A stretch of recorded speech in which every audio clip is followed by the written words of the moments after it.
A short time ago, the United States military began major combat operations in Iran. Our objective is to defend the American people by eliminating imminent threats from the Iranian regime, a vicious group of very hard, terrible people. Its menacing activities directly endanger the United States, our troops, our bases overseas, and our allies throughout the world.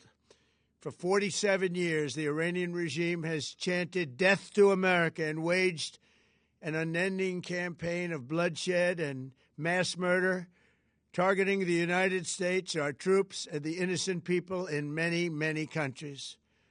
Among the regime's very first acts was to back a violent takeover of the U.S. Embassy in Tehran, holding dozens of American hostages for 444 days.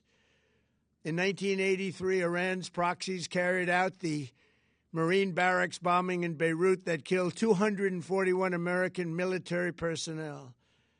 In 2000, they knew and were probably involved with the attack on the USS Cole. Many died. Iranian forces killed and maimed hundreds of American service members in Iraq. The regime's proxies have continued to launch countless attacks against American forces stationed in the Middle East in recent years, as well as U.S. naval and commercial vessels in international shipping lanes. It's been mass terror, and we're not going to put up with it any longer. From Lebanon to Yemen and Syria to Iraq, the regime has armed, trained, and funded terrorist militias that have soaked the earth with blood and guts.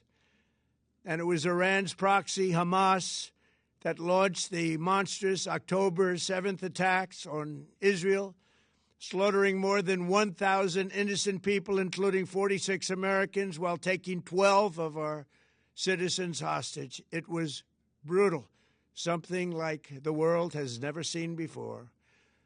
Iran is the world's #1 state sponsor of terror and just recently killed tens of thousands of its own citizens on the street as they protested. It has always been the policy of the United States, in particular, my administration, that this terrorist regime can never have a nuclear weapon.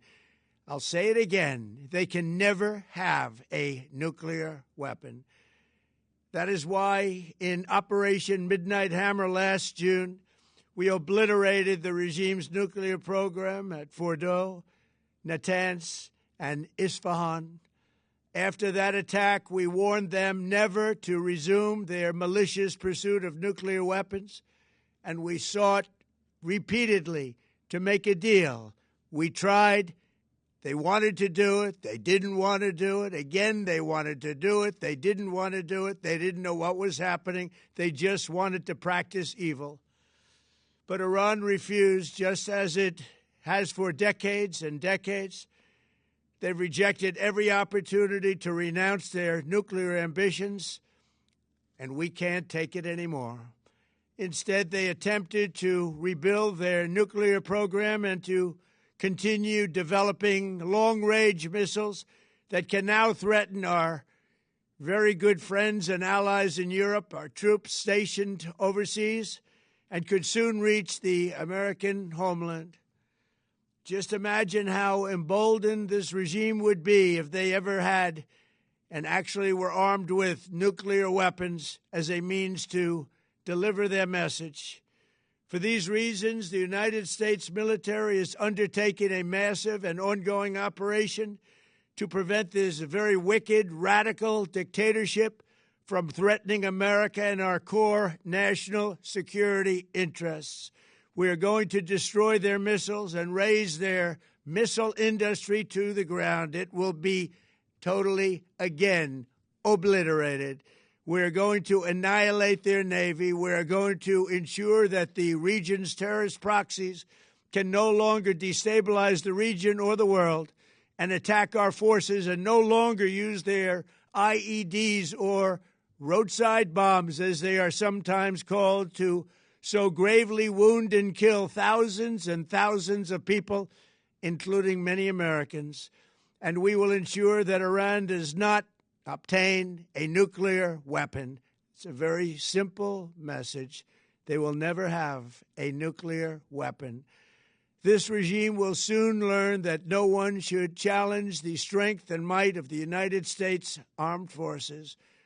I built and rebuilt our military in my first administration, and there is no military on earth even close to its power, strength, or sophistication.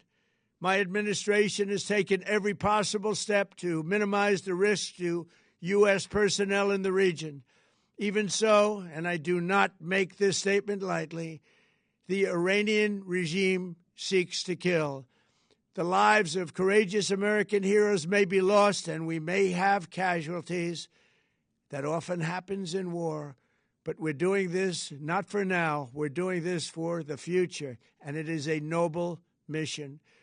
We pray for every service member as they selflessly risk their lives to ensure that Americans and our children will never be threatened by a nuclear-armed Iran. We ask God to protect all of our heroes in harm's way, and we trust that, with his help, the men and women of the armed forces will prevail. We have the greatest in the world, and they will prevail. To the members of the Islamic Revolutionary Guard, the armed forces, and all of the police, I say tonight that you must lay down your weapons and have complete immunity, or, in the alternative, face certain death. So, lay down your arms. You will be treated fairly with total immunity, or you will face certain death. Finally, to the great, proud people of Iran, I say tonight that the hour of your freedom is at hand. Stay sheltered. Don't leave your home. It's very dangerous outside. Bombs will be dropping everywhere. When we are finished, take over your government. It will be yours to take. This will be probably your only chance for generations. For many years, you have asked for America's help, but you never got it. No president was willing to do what I am willing to do tonight. Now you have a president who is giving you what you want. So let's see how you respond. America is backing you with overwhelming strength and devastating force. Now is the time to seize control of your destiny and to unleash the prosperous and glorious future that is close within your reach. This is the moment for action. Do not let it pass. May God bless the brave men and women of America's armed forces. May God bless the United States of America. May God bless you all. Thank you.